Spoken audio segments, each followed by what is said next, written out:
बिस्मिल्लाहिर्रहमानिर्रहीम अस्सलाम वालेकुम। Welcome back to my YouTube channel and welcome back to another video. तो कैसे हैं आप सब? उम्मीद करती हूँ आप सब ठीक होंगे, खैरियत से होंगे और बहुत खुश होंगे। तो आज मैं आपके लिए लेकर आई हूँ मज़ेदार सी कस्टर्ड सेवइयों की रेसिपी, जिसको बनाना है बहुत ही आसान, कम इंग्रेडिएंट में और बहुत ही कम टाइम में। आप एक दफ़ा बनाएंगे तो बनाते ही रह जाएंगे, इसलिए आप एक दफ़ा ज़रूर बनाकर ट्राई करिएगा और मुझे कमेंट सेक्शन में ज़रूर बताइएगा कि आपको रेसिपी ही कैसी लगी। तो चलते हैं अपनी रेसिपी की तरफ। रेसिपी बनाने के लिए जो इंग्रेडिएंट हमें चाहिए वो है सेवइयाँ। फ़र्स्ट ऑफ़ ऑल यहाँ पे मैंने ले ली हैं रोस्टेड सेवइयाँ। तो यहाँ पे बारीक मैंने सेवइयाँ इस्तेमाल की हैं, मैं आपको निकाल के भी ये दिखा रही हूँ। इस तरह की बारीक जो रोस्टेड सेवइयाँ होती हैं वो हम इस्तेमाल करेंगे। इनको किसी बर्तन में निकाल के तो इसको हम बारीक बारीक इस तरह हाथ से बारीक बारीक इनको तोड़ लेंगे, जिस तरह कि मैं आपको बता रही हूँ। बिल्कुल आपने जितना हो सके उतना इसको बारीक बारीक आपने तोड़ लेना है। जिस तरह ये देखें अच्छे तरीके से ये बारीक बारीक हो गई हैं। तो अब यहाँ पे नेक्स्ट स्टेप इसका है, यहाँ पे हमने इसको पैन में किसी बर्तन में हम कन्वर्ट कर देंगे और अब इसके अंदर हम ऐड करेंगे ऑयल। तकरीबन 3 टेबल स्पून के करीब मैंने इसके अंदर ऑयल इस्तेमाल किया था। आप चाहें तो घी का भी इस्तेमाल कर सकते हैं, लेकिन अगर ऑयल इस्तेमाल कर लेंगे तो बेस्ट रहेगा। अब लो फ्लेम पे इसको हमने कुक करना है। आपने मीडियम फ्लेम भी नहीं करनी, लो फ्लेम आप में इसको कुक करना है। अगर आप थोड़ी सी भी इधर उधर बेहतियाती करेंगे तो ये बिल्कुल एकदम से ये जलनी शुरू हो जाती हैं। अब यहाँ पे इसके अंदर मैंने शुगर ऐड की है, तकरीबन 3 टेबल स्पून के मैंने करीब शुगर ऐड किया। शुगर ज़्यादा इसके अंदर ऐड नहीं करेंगे। तो अब यहाँ पे मैं इसके अंदर पानी ऐड करूँगी। शुगर ऐड करने के बाद थोड़ा थोड़ा करके मैं पानी ऐड करूँगी, इसको मिक्स करती जाऊँगी। फिर ये देखें तकरीबन 3 चम्मच के करीब पानी इसके मैंने पानी ऐड किया इसके अंदर और इसको मैंने मिक्स कर लिया अच्छे तरीके से। अब यहाँ पे मज़ीद इसके अंदर मैं थोड़ा सा फिर पानी ऐड करूँगी और फिर इसको मैं मिक्स कर दूँगी। इसका जो थोड़ा थोड़ा पानी हम ऐड आहिस्ता आहिस्ता करेंगे ना, इसका फ़ायदा में ये होगा कि ये जो सेवइयाँ हैं वो एकदम से जैसे लग जाती हैं और एक जैसे चिपक जाती हैं आपस में, वो नहीं होगा। इस तरह खिली खिली सी सेवइयाँ हमारी रहेंगी। इसलिए आप पानी जब भी ऐड करें तो इसको आहिस्ता आहिस्ता आपने ऐड करते जाना और आपने मिक्स करते जाना है। यहाँ पे सेवइयाँ हमारी रेडी हो गई हैं, देख सकते हैं बिल्कुल भी ये आपस में नहीं लगी। इनको अब ठंडा कर लेंगे। ऑलमोस्ट ये रूम टेम्परेचर पर आ गई हैं। अब जिस बर्तन में आपने इसको करना है, सर्व करना है, उसी बर्तन में आप इसको ऐड कर देंगे।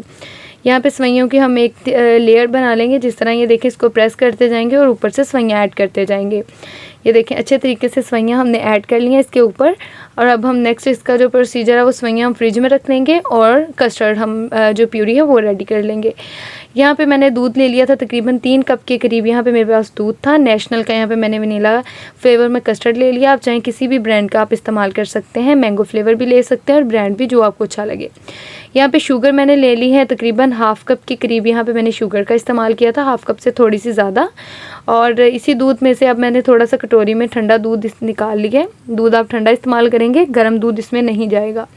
कस्टर्ड इसमें पाउडर ऐड कर दूंगी तकरीबन 2.5 टेबल स्पून भर के मैं ऐड करूंगी, क्योंकि इसका जो पेस्ट है वो थोड़ा सा हमें थिक चाहिए। इसको मिक्स कर लेंगे। यहाँ पे दूध मैंने रख दिया था और यहाँ पे फ्लेम को हम मीडियम रखेंगे। इसके अंदर मैं शुगर ऐड कर दूंगी।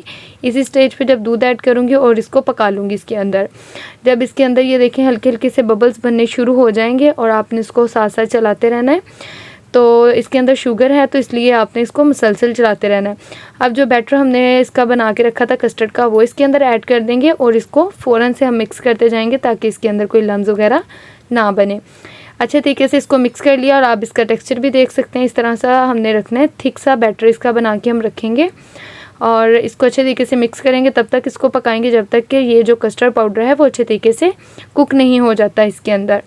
तकरीबन 3 से 4 मिनट इसको मैंने मुसलसल पका लिया। ये देखें इसका टेक्सचर भी काफ़ी थिक हो गया है। अब यहाँ पे जो फ्लेम है उसको हम कर देंगे ऑफ़ और इसको ठंडा होने के लिए रख देंगे साइड पे, जब तक कि ये रूम टेम्परेचर पर नहीं आ जाता। ये देखें अच्छे तरीके से ये जो बैटर है हमारा वो रेडी हो गया है और इसको अब चलाते रहेंगे। ये देखें अच्छे तरीके से ये हो गया है, रूम टेम्परेचर पर ये आ गया है अब बैटर जो हमने बना के रखा था। सेवइयाँ भी काफ़ी हद तक हमारी जो है वो ठंडी हो गई हैं। इसके अंदर मैं ऐड करूँगी ये कस्टर्ड प्यूरी जो हमने बना के रखी हुई थी। तो इसको आप चाहें तो इस तरह थोड़ा थोड़ा ऐड करें और इसको थोड़ा 2 से 3 मिनट के लिए रेस्ट दें ताकि सेवइयाँ जो है इसके अंदर अच्छे तरीके से जो कस्टर्ड है वो अब्जॉर्ब कर लें। नहीं तो आप एकदम से इसी तरह ऐड कर सकते हैं, कोई मसले वाली बात नहीं है। यहाँ पे अच्छे तरीके से इसके ऊपर हम कर लेंगे। अब इसको ऐड कर दिया है। जिस डिश में आपने इसको करना है उसी डिश में आप इसको ऐड करेंगे। यहाँ पे अब मैंने ले लिए हैं पिस्ता, इसको मैंने कटिंग कर लिया था। आप चाहें तो कोई सा भी नट्स जो आपको अच्छा लगता है, ड्राई फ्रूट जो भी अच्छा आपको लगता है, आप वो उसके साथ गार्निश कर सकते हैं। नहीं तो आप चाहें तो इसके ऊपर कोई टूटी फ्रूटी भी ऐड कर सकते हैं। यहाँ पे अब इसको हम कर लेंगे गार्निश। गार्निश करने के बाद आपने इसको रखते हैं ना फ्रिज में ठंडा होने के लिए, तकरीबन 2 से 3 घंटे के लिए। जब ये ठंडा हो जाए तो आप इसको सर्व करें। ये प्यारी सी हमारी डिश बनकर रेडी हो गई है। ज़्यादा टाइम भी नहीं लगता इसमें बनने में और टेस्ट इंतहाई लाजवाब बनता है इसका। तो आप ज़रूर बनाकर ट्राई करिएगा, इंशाल्लाह बहुत मज़े की बनकर ये रेडी होंगी। तो अगर आपको हमारी आज की वीडियो अच्छी लगी हो तो वीडियो को करिएगा लाइक, और अगर चैनल पर नए हैं तो चैनल को करिएगा सब्सक्राइब, ताकि हमारी अपकमिंग वीडियो का नोटिफिकेशन बर वक्त आपको मिलता रहे। फिर मिलेंगे एक नई वीडियो के साथ, एक नई रेसिपी के साथ। तब तक के लिए मुझे दें इजाज़त। अल्लाह निगहबान, अल्लाह हाफिज़।